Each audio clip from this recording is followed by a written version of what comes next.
Hello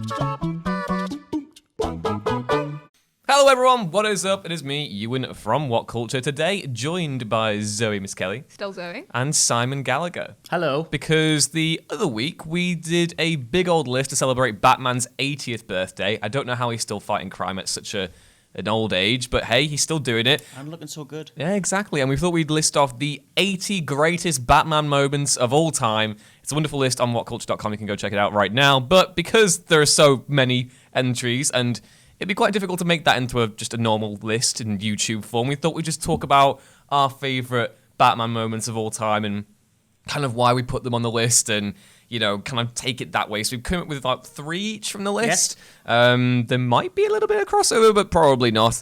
And, you know, me and Zoe obviously coming more from comics, Si coming more from film. We've got a nice little hodgepodge of different moments to talk about. So who wants to take away at first? Do you want to go first, Si? Okay. Yeah? I want to give a shout out to my homies. To the Batman Returns Mega Drive game. It's not one of my top moments, but everybody talks about Batman video games, mostly talk about the Arkham games, and that's the end of the conversation. But there's things like Injustice is good, but back before any tie-in games were any good, Sega and lots of other different companies, I'm not going to go into how complex the development was because it's boring, made a sort of Streets of Rage style Batman Returns, and it's still amazing. There you go. I remember there was the Angry Video Game Nerdy did a few things in the old Batman games. I remember the first Batman tie-in game was meant to be pretty good. It was pretty good, yeah. Returns was better. It had a 3D driving element. Oh. Controversial for Arkham fans because Arkham did, and that wasn't very good. That was not very good. I loved sneak cars. What do you mean? But yeah, also then there was that really weird Batman Forever game where it was like Mortal Kombat, I think. But yeah, that's I've never played Batman Returns, the video game, which I probably should rectify. I'm just really old. That's how I remember it. I played the animated series 2D game, which I really, really liked. And then after that, my first Batman video game that I ever played was the Batman Vengeance game, which I did a little editorial on What Culture Gaming a while back. And that game is terrifying. It's like a lost episode of the new Batman Adventures, and it's just super dark. When you're five playing that game. Are the memories coming back? Yeah, when you're 5 playing that game and Joker is gassing people and there's lots of creepy... The fact that you're Batman, like when you're young, you're fine because it's like, oh, Batman will save the day, he's Batman. But then when you're given the responsibility of being Batman at such a young age, that's absolutely terrifying. And I think there does need to be more love for those old Batman games because, you know, I've been replaying the Arkham games right now, and I do think they're a watershed moment in the superhero genre when it comes to video games. But oh boy, those stories don't hold up as much as you might think they do. No. But yeah, cool. Zoe, what is your moment? Well, I've also picked 3 that weren't in the list because I thought Oh, for anyone right. who's read the list, I didn't want to be like, here it is again. So I did some niche research. And there's actually, I'd forgotten, one of my favorite ever Batman fights is actually when Batman fights Prometheus. I don't know if you remember him from it. The second fight they have is in Justice League America 38. It's in the 2000 series. And basically, Prometheus is like unstoppable. He's got this helmet that has programmed him so he has all these sweet martial arts skills. And because he's learning it so quickly, because he can just program it into his helmet, there's like no way of beating him until Batman finds like the program for the helmet, basically hacks into it, replacing it with the physical abilities of instead renowned scientist Stephen Hawking. This is Grant Morrison, isn't it? This is Grant Morrison. This is Grant Morrison. Yes. In his truest form. I think it's such a clever little move. Like, so often they do sort of revert to like, and then Batman punches someone in an unusual way, whereas this was like, Batman does some research, and he comes back like a week later, and he's like, actually, I am better than you. So it stuck out in my mind as a nice little moment. It's a great comic, that Justice League comic, because that kind of came around just before the animated series did, and they used that lineup in the cartoon, and there's that really great moment where kind of, again, reiterating Batman overcoming the odds and taking down someone who is far greater than he, in practical terms, when he takes on all the White Martians and all the other Leaguers are just kind of captured and just does that himself. I like how Morrison always gives Batman those moments in the Justice League, like he did the same in Final Crisis when he takes down Darkseid. Like, he dies in that confrontation, but he does fire the fatal bullet that ends up, you know, taking down the Lord of Apocalypse. And it kind of reiterates that, you know, even though Batman is a human, he is still fully capable of kicking your butt. So that is pretty appreciated. My moment is going to be Batman Beyond. Just Batman Beyond. Just the creation of Batman Beyond. Because obviously anyone who probably grew up on Batman animated series had all the VHSs, and I always try to catch them when I could on TV. And then when I I don't know how I acquired this. My parents probably found it and then just, bought it. It was like, oh, this is Batman. You'll like that. And then I watched it, and it was when they used to do them in volumes. So it wasn't like a case of like, here is the first season of Batman Beyond, or here is the second season of they would like be volumes. You'd have little itty bits of episodes to go with you. And they made like basically what was effectively a movie. It was like the first 2 episodes or 3 episodes of the Batman Beyond cartoon, which is Terry McGinnis' origin. And I think it's one of the most interesting, clever reinterpretations of the character's mythos that we've ever had, and something that's constantly underappreciated. And even at the time, it was quite divisive. People were there thinking, we basically got this Spider-Man like Batman in the future, and Bruce is old. There could only be one Batman. What are you on about? And then time would prove that it would literally be one of the most intelligent kind of incarnations of Batman in any medium. And I love that series so much. Will Friedle, great as Terry McGinnis. The aesthetic, the entire neo-noir, like Blade Runner vibe is so cool. And also, fun fact, Darwin Cook, the writer and artist behind Batman Ego and DC The New Frontier and all other sorts of amazing things, he actually storyboarded that really awesome intro at the beginning. And again, don't know how I've acquired this, but I literally have the soundtrack to Batman Beyond at home, just in one of those random slipcases, and used to listen to it all the time, just randomly, because it was there. It's a good theme. But yeah, Batman Beyond and Return of the Joker specifically. I think Return of the Joker is my favorite Batman movie ever. Like, just completely overwrites anything with the live action stuff. And also, I do think it is slightly superior to Mask of the Phantasm. It's kind of, apples and oranges there. But like, I love that story so much. And the flashback sequence with Joker's last story is like, it just puts it into another tier and kind of, reiterates the balance between light and dark that Batman has. I don't know if you guys ever enjoyed Batman Beyond. Oh, yeah. Yeah. I think it's interesting because, like you were saying, for a while, I remember people sort of had this reaction where it's like, there can't be another Batman. There's one Batman. And I think that was sort of the bit where people were like, well, he's quite a good Batman. So, because I think otherwise, say the storyline where Dick Grayson becomes Batman, I think people would have really considered that controversial if it hadn't sort of laid the foundry work for it. I was a massive fan of it, as I was with all of the Batman animations. I was a little bit too old to watch it, probably. I was 4 when it first came out. Well, you were a little bit too young. I It would was explain 6. a lot. I was 6 at that time. I'm very well adjusted as an adult. I have no terrifying fears of glowy Blight Man or was it Shriek or Spiral or Ink, the 3 really weird villains. I have no fears whatsoever. I think Old Man Bruce Wayne is the best part of it. Like, I love Terry as well. And I love the idea of having a different Batman and it being set in the same world as the animated series, but it was just cranky old Bruce was my favourite part about the whole thing. Also, Ace the Bat Hound completely reimagined. The episode where he finds Ace is just heartbreaking. And I'm a sucker for sad dog stories. I know. I love that one Beyond. It's so clever. But yeah, Si, what is your next moment? Well, I haven't even started my moment yet. Mine was a precursor. But precursor I'm going moment. to go with one which is quite controversial because it's not from a universally loved Batman film, although lots of people love it. It's The Dark Knight Rises, which I didn't love when it first came out. I thought it was really good, but I wasn't like, it's up there with The Dark Knight, and I think it was sort of hamstrung by the fact that the film before it was so good. But Tom Hardy's Bane is amazing. Everything about him, he's what I wanted Bane to be on film from the comics. Admittedly, I wrote something yesterday saying that Bane in Joel Schumacher's world looked great. Yes. Because the Lucia thing is really good. The poison and stuff was just absolute nonsense, but he looked the part. And I was a little bit reluctant when Tom Hardy's look was revealed because it was very Nolan. Like, it's just tactical combat gear and a silly mask. And then the voice happened and the world lost its mind about it. But I thought it was just like, it's all right. It's for the okay. prologue, was it, when they revealed it for the first time? I remember I couldn't tell what the hell was going on. I was like... It was a little bit daft. I actually went all the way down to Bradford, where they had one of the big IMAX screens. I went to see Mission Impossible not Fallout, the one Was it before Ghost that. Protocol? Yes, Ghost Protocol. Yeah. The prologue played before that. Ah. So we got like the whole airplane scene, and I was blown away completely. But it's not that scene.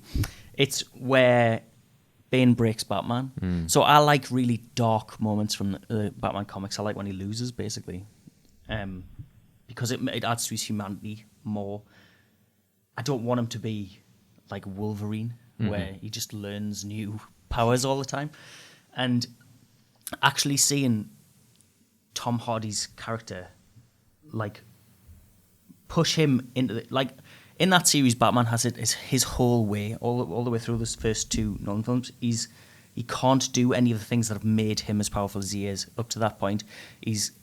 All of his symbolism is like thrown away completely because Bane's just like, I'm just gonna beat the absolute snot out of you.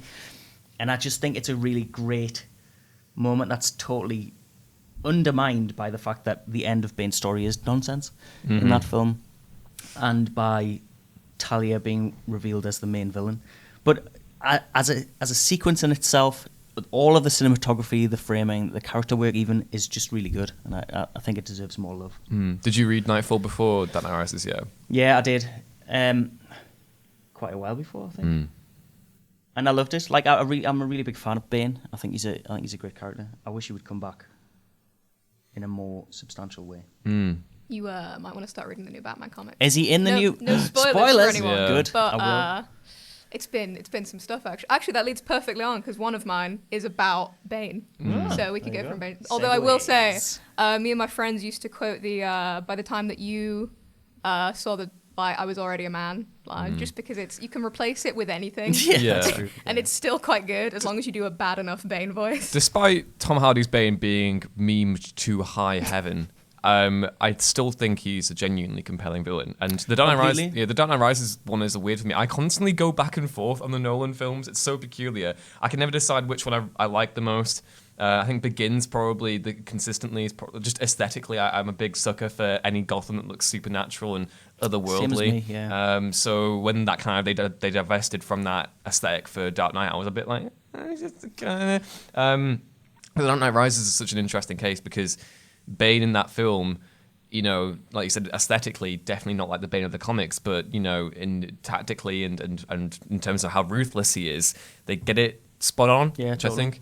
And yeah, we were talking about Bane the other day, and you were saying how like probably one of your favorite Batman villains, and people tend to just just completely underestimate his ability to just cause mayhem with his brain. He's almost like a sort of villain Bruce Wayne because everyone looks at him, they're like, oh, he's really strong, he's wearing a luchador mask. Like, he's just a strong boy. He's like, actually, I'm one of the smartest Batman villains. Hello. I have a real soft spot for that. You should definitely read the new Batman stuff. It's really good. Will. So, I will. but yeah, Zoe, what's your next moment? For evidence, I will talk about Batman 74, which is, I mean, the newest one came out today. I read it either way. Yeah. So I won't spoil that one because that is quite Bane centric. But in 74, basically, since Batman 50, where Batman and Catwoman have a Batvorce. A Batvorce?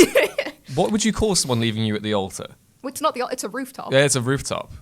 What do you even Sad? Jilted. Jilted? Bat jilted. A jilted Batman. Yeah. So from 50, where we find out that Catwoman sort of leaves Batman because of Bane indirectly. Again, without... Understandable. Yeah. Just leaves him for Bane. So I'm sorry, look at this big fella right here. I need him more than I need you, Batman. He's got a teddy bear. Yeah, he does. Look at him go. So basically, like from there to 74 is just Batman getting repeatedly like dunked on. He gets kidnapped and it goes through this brainwashing period where like they just show him what his life could have been with Catwoman and then have her die. Like again and again until he's like, okay guys, like I get it. I'm sad His now. nephew also changes his name, or his adopted son changes his name to Rick. Sort of goes nuts. Sort of everyone in his life he loves just sort of starts to leave. He gets beat up like every other comic really bad. See, this is heavily my sort of thing. But it's also, you start to get to the point where you're like, come on now, give the guy a break. And while it doesn't totally happen, it sort of happens in 74, where Thomas Wayne, because sort of an evil alternate version of his dad has showed up to team up with Bane, because his life just wasn't difficult enough in the first place. So they go to this thing called the Name Pit, which is a more powerful version of the Lazarus Pit that Ra's al Ghul uses. And they just duke it out.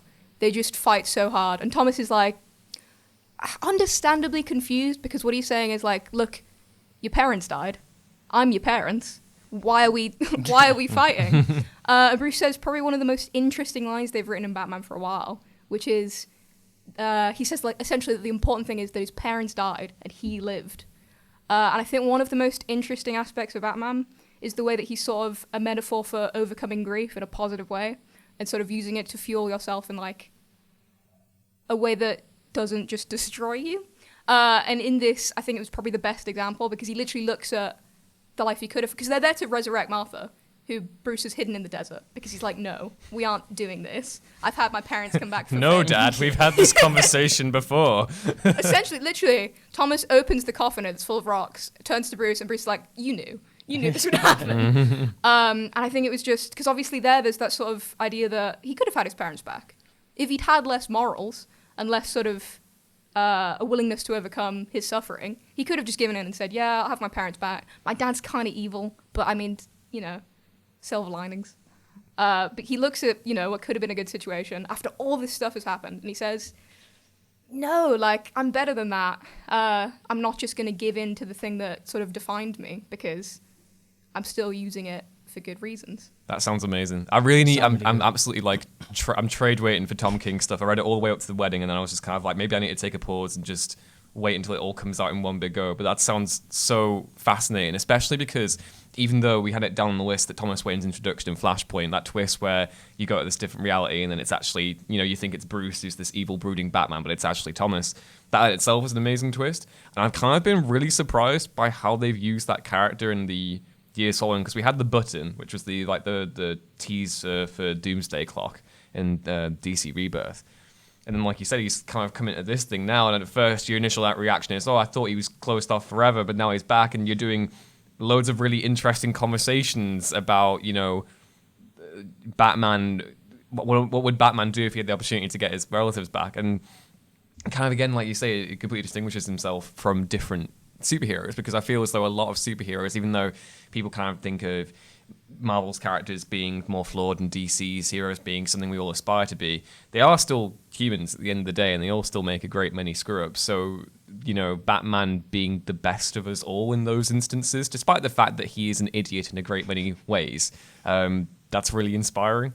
And I never really think people kind of pick up on the grief aspect. I think he can be mischaracterized so easy as like, oh, he's never gotten over the death of his parents. But I think it's much more interesting to think he totally has. Mm-hmm. It's the fact that he doesn't want it to happen to anyone else. It's why he puts on a weird bat suit and hangs out at night. Completely agree. I think when people kind of think, oh, he's just taking out his childhood issues and a bunch of, poverty-stricken criminals, it completely misses the point of Batman. He constantly suits up because he never wants to have another child go through what he did when he was young. And I think the films miss the point in that respect. And I think a lot of people get their ideas of Batman from the films. It was only, ironically, Affleck's Batman that even went anywhere near him dealing with grief, which is a shame. I'd like to see that more.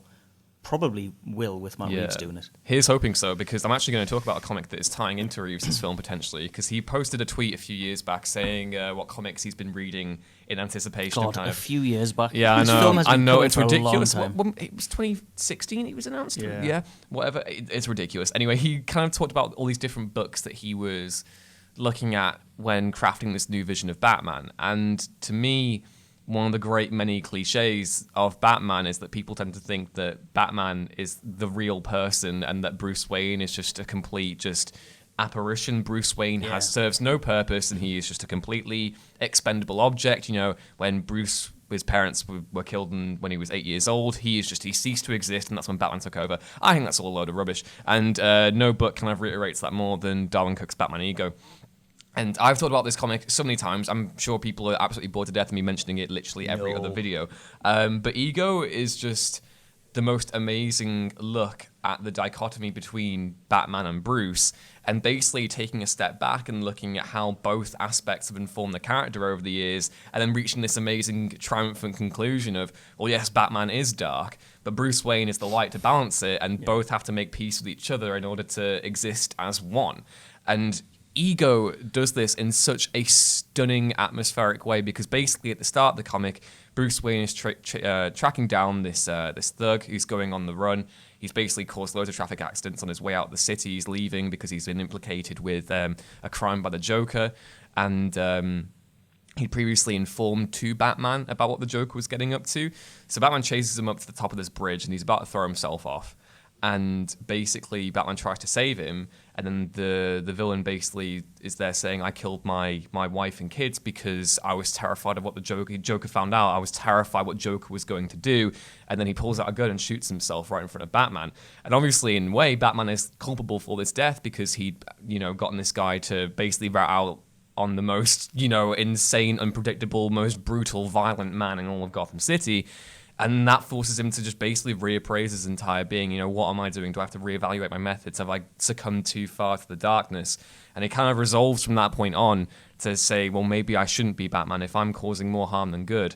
And then basically the spirit, the darkness, appears in front of him, and they just have a running dialogue, and they take him all through his childhood, all the way through, seeing Thomas as a doctor, seeing Martha, and seeing basically what he grew up with.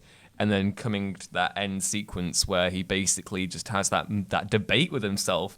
And I find that really interesting because, I think Bruce Wayne, and I feel as though people fundamentally misread the point when they try and split them up into two. I think it's always been one unit. Otherwise, what is the point in having Bruce Wayne at all, Again, the films sort of misrepresent that. I think that's a problem with it.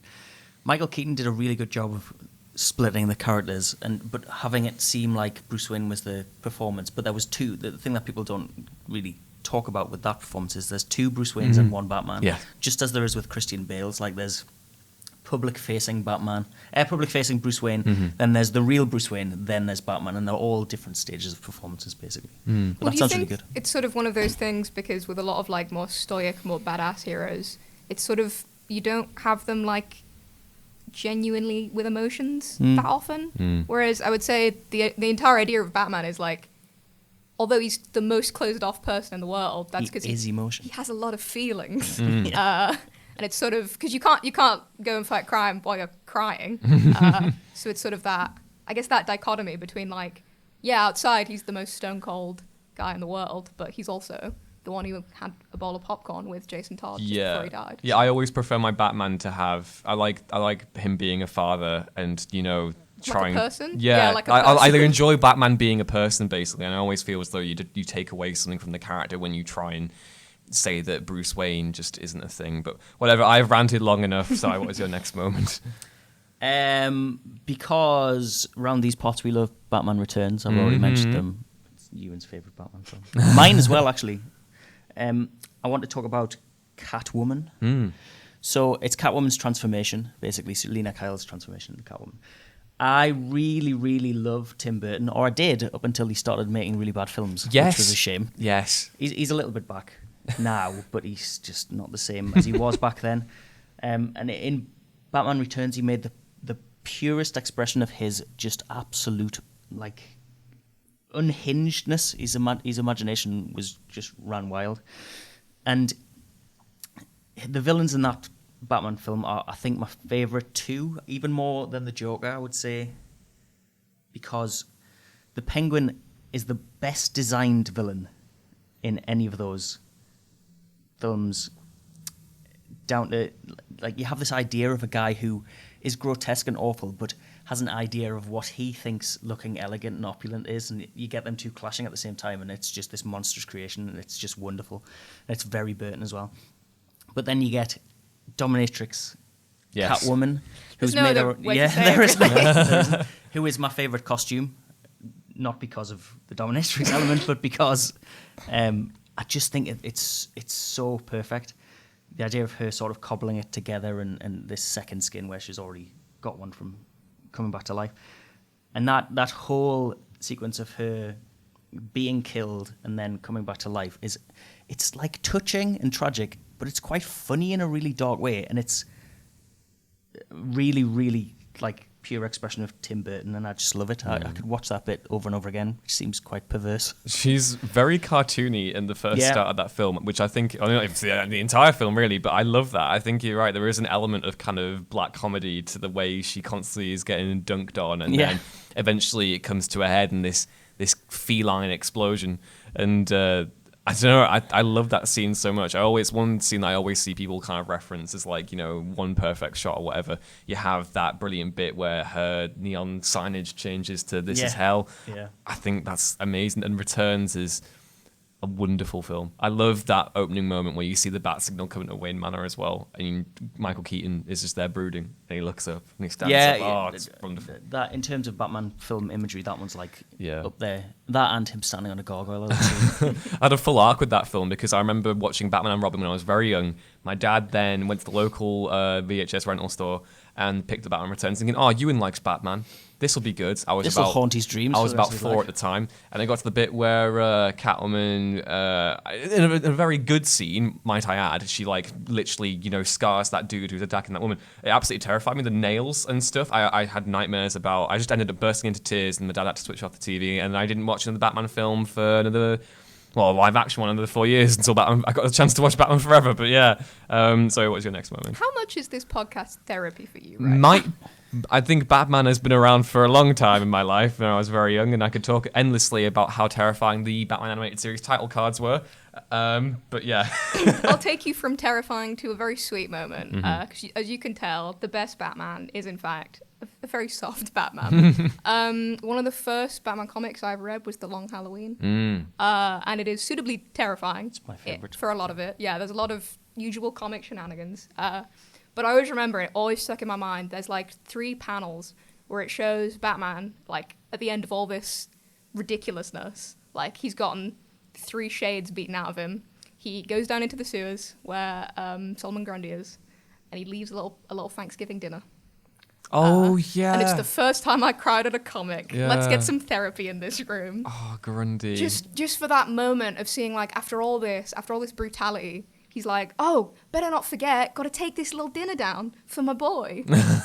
Kind of as much as it is important that obviously Batman does fight crime, I think seeing that sympathy he has for people, because as much as he has to be brutal, I think the moments where we see like how much he sympathizes and empathizes with them. So like the stuff with Hush, when he goes to visit Thomas, any of the stuff with the Riddler, he's often quite like, "Oh, you poor smart boy." But it was especially nice because obviously Solomon Grundy doesn't really have a choice as to whether he gets to be a villain or not.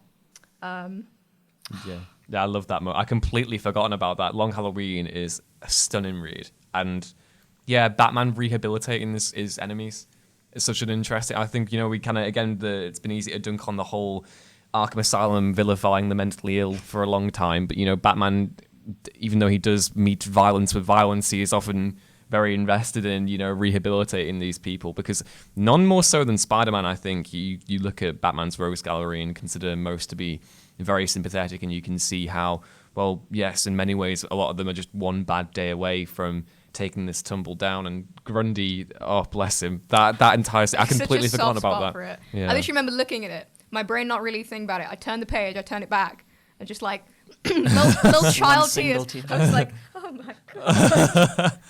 Oh God, yeah. I think that idea of Batman looking after all the grotesques and the freaks is the best thing of Tim Burton's films as well, because it's his Gotham.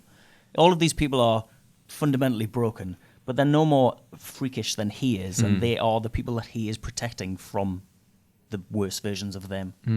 I think that's a nice thing. Cool. I'm going to go on to my last point now, which is Batman Year One. And as someone who's I'm not big on Frank Miller. I really think that the stuff he did on Daredevil back in the 80s is incredible. It's my favorite stuff he's ever done. I like The Dark Knight Returns. I think it's a very interesting read. Everything else after, not so much. But Year One, I think is an incredible story, because in many ways it's more of a Commissioner Gordon story than it is a Batman story. We see it basically mostly through Gordon's eyes, up until the point where Batman announces himself to Gotham. And I've never seen a more perfectly framed series of panels in a comic book ever. And, David Mazzucchelli, I don't know why he's not doing comic book stuff anymore. He did Daredevil Born Again, and he did Year One, but I haven't seen him do much else since. But basically, Batman crashes this banquet. It's the complete, zenith of bourgeois excess. You've got like Commissioner Loeb, who is the corrupt head of the GCPD. You've got Carmine Falcone there. You've got basically all of Gotham's elite, wealthy, and corrupt.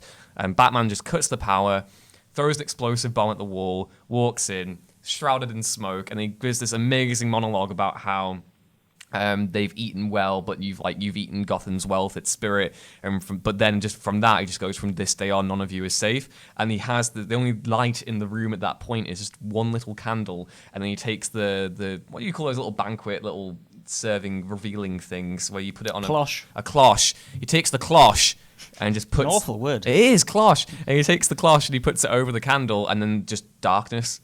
And I've never been more terrified of Batman, but also like, hell yeah. Which is why Kevin Smith's The Widening Gyre, when he revealed that Batman had a little bit of a wee at that moment, is unforgivable. I don't talk about that. No. I tried to minimize my memory of. Yeah, I think with Frank Miller, it sort of goes like, it gets less good the further on as you, because I read some of his later stuff, and a moment where like you see sort of a cry for help from a friend that you love dearly, and you're like, oh, how did we get here? All-Star Robin? It may or may not have been All-Star Batman and Robin.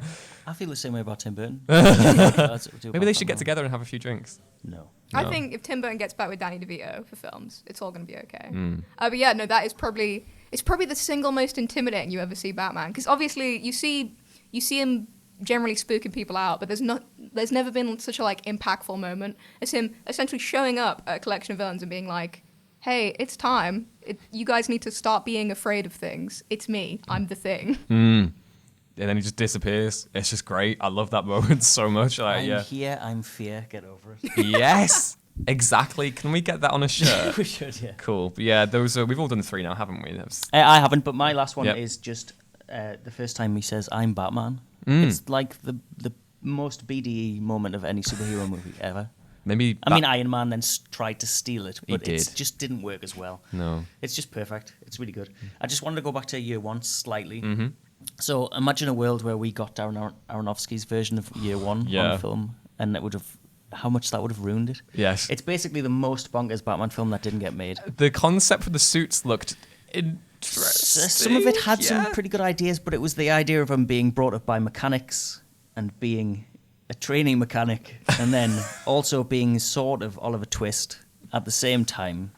It's just, I don't understand what was going on in his head. But then I've watched some of Aronofsky's more recent films, and I totally understand what was going on in his head. It was just him being very, very odd. Yeah, because he was going to do the Wolverine as well, and then he didn't do that. And now I'm just kind of like, Darren, what's going on? What do you want to do with these comic book characters? He wants to ruin them. Yeah. Like, it's not about ruining for him. It's a similar sort of thing to Zack Snyder always said, I don't want to make a Batman and Superman film because I don't get superheroes like that. So instead he deconstructed them with Watchmen, and then Warner Brothers went, oh, you can make superhero films, do that again. And then he deconstructed Batman and Superman. And Aronofsky wanted to do the same thing, but he wanted to make them his characters. And it's just like, your versions of those characters aren't as good as the comics ones. Exactly. Do you have another one, Zoe, or was that all your 3 as well? That was my fresh. Because I can't count. But anyway, that was our little talk on Batman's 80 greatest moments. There were definitely not 80 in this podcast, but... Almost. You can go read the full article over at whatculture.com. We'll probably put a link in the description so you can go find it. But as always, I've been Ewan. You can follow me on Twitter at Ewan Ruins Things. I've been joined by Zoe Muskelly. Still Zoe, and still at Zemuskel on Twitter. And by Sam Gallagher. Hello. Goodbye. That's Gallagher. Yeah, if you don't follow me, I'm Roach. If you haven't already, please be sure to like, share, and subscribe. And head back on over to whatculture.com where you can find more stuff like this every day. So, we'll see you next time. Bye.